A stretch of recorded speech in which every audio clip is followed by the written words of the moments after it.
ഇന്ന് ചക്കക്കുരു മുരിങ്ങയ്ക്കായും മാങ്ങയും വെച്ച് നല്ലൊരു നാടൻ ഒഴിച്ചുകറിയാണ് ഞാൻ തയ്യാറാക്കുന്നത്. നല്ല ടേസ്റ്റാണിത്. വളരെ പെട്ടെന്ന് തയ്യാറാക്കി എടുക്കാം. ഇതെങ്ങനെ തയ്യാറാക്കുന്നത് നോക്കാം. ഇതിനായിട്ട് ഞാൻ കുറച്ച് ചക്കക്കുരു തോല് കളഞ്ഞ് നുറുക്കിയെടുത്തതാണിത്. ഇത് കഴുകിയെടുത്തതാണ് കേട്ടോ.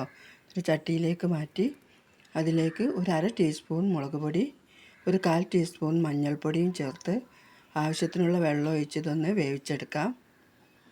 ഉപ്പ് ഞാൻ വെന്തിട്ടാണ് ചേർക്കുന്നത്.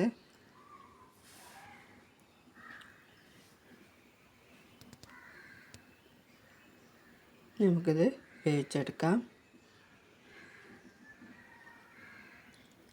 അത് വേകുമ്പോഴത്തേന് അതിലേക്ക് ഒരു മാങ്ങ എടുത്തിട്ടുണ്ട്, ഒരു മുരിങ്ങയ്ക്കായും എടുത്തിട്ടുണ്ട്. ഇതിൻ്റെ തൊലി കളഞ്ഞ് കഴുകിയെടുക്കാം.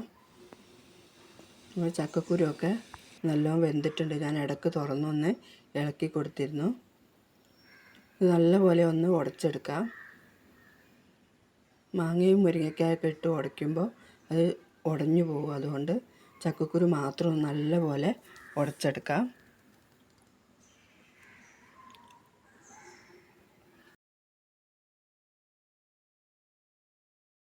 ഇത് ഉടച്ചെടുത്തിട്ടുണ്ട്. ഇനി ഇതിലേക്ക് കുറച്ച് വെള്ളവും കൂടെ ഒഴിച്ചു കൊടുക്കാം. ആ ചക്കക്കുരുവും മുരിങ്ങയ്ക്കായൊക്കെ നല്ലപോലെ ഒന്ന് വെന്ത് കിട്ടണം. അതിന് വേണ്ടി ഇനി അതെല്ലാം ഇതിലേക്ക് ചേർത്ത് കൊടുക്കാം.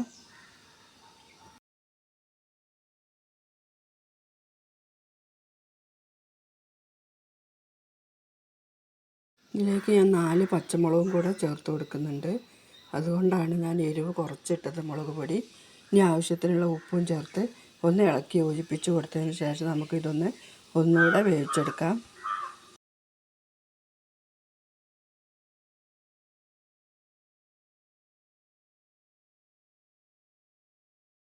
ഇതിലേക്കൊരു അരപ്പ് തയ്യാറാക്കാം. അതിനായിട്ട് ഒരു മുറി തേങ്ങയുടെ പകുതിയാണ് ഞാൻ എടുത്തിട്ടുള്ളത്. അതിലേക്ക് 2 വെളുത്തുള്ളി, ഒരു നുള്ള് ചെറിയ ജീരകം കൂടി പോകണ്ട. ഇനി ഇതിലേക്ക് കുറച്ച് വെള്ളം ഒഴിച്ചത് നല്ലപോലെ ഒന്ന് അരച്ചെടുക്കണം.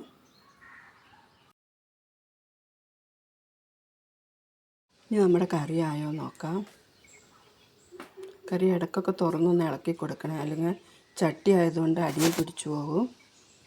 മുരിങ്ങയ്ക്കായ ഒന്നും വേവ് കൂടി പോകരുത്. അതായിട്ടുണ്ട്. ഇനി നമ്മൾ അരച്ച് വെച്ച ആ തേങ്ങ ഇതിലേക്ക് ചേർത്ത് കൊടുക്കാം. ആ ജാറിൽ കുറച്ച് വെള്ളം ഒഴിച്ച് അതും കൂടെ ചേർത്ത് കൊടുക്കാം. വെള്ളമൊക്കെ നിങ്ങളുടെ ആവശ്യത്തിനായിട്ട് ചേർക്കാം. ഇനി ഇതൊന്ന് ഇളക്കി നമുക്ക് തിളപ്പിച്ചെടുക്കാം. പച്ചത്തേങ്ങ അരയ്ക്കുമ്പോൾ എപ്പോഴും ഇളക്കി കൊടുത്തുകൊണ്ടിരിക്കണം, തിള വരുവോളം. നല്ലപോലെ തിളച്ച് വന്നിട്ടുണ്ട്. ആ തേങ്ങയുടെ പച്ചച്ചുവയൊക്കെ മാറി വന്നിട്ടുണ്ട്. ഇനി നമുക്കിതൊന്ന് വറവിട്ട് കൊടുക്കാം. തീ ഓഫാക്കി. അതിനായിട്ട് ഞാനൊരു പാൻ അടുപ്പിൽ വെച്ചിട്ടുണ്ട്. അതിലേക്കൊരു 1.5 ടേബിൾ സ്പൂൺ വെളിച്ചെണ്ണ ഒഴിച്ചു കൊടുക്കാം. വെളിച്ചെണ്ണയാണ് നാടൻ കറിക്ക് നല്ല. 1/2 സ്പൂൺ കടുക്, ഒരു നുള്ളു ഉലുവ, ഒരു 6 7 ചെറിയ ഉള്ളി. ഇതെല്ലാം ഒന്ന് മൂത്ത് വരട്ടെ.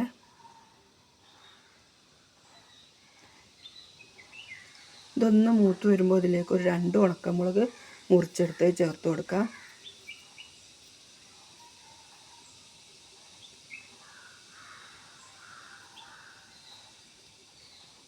ചക്കക്കുരു കറിക്ക് കൂടുതൽ ടേസ്റ്റ് കിട്ടുന്നത് ഈ വറവിടുന്നതിലാണ് കേട്ടോ.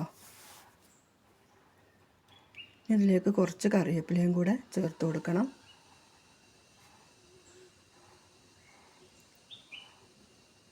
നിങ്ങൾക്ക് എൻ്റെ വീഡിയോ ഇഷ്ടപ്പെട്ടാൽ ലൈക്കും സബ്സ്ക്രൈബും കമൻറ്റൊക്കെ ചെയ്യാൻ മറക്കല്ലേ. ലൈക്കൊന്ന് ചെയ്യണേ. ഇതിന് നമുക്ക് ആ കറിയിലേക്ക് ഒഴിച്ചു കൊടുക്കാം. നല്ലൊരു ടേസ്റ്റ് നാടൻ കറിയാട്ടോ ഇത്. എല്ലാവരും തയ്യാറാക്കി നോക്കണേ. ചോറിൻ്റെ കൂടെയൊക്കെ കഴിക്കാൻ പറ്റിയ നല്ലൊരു കറിയാണിത്.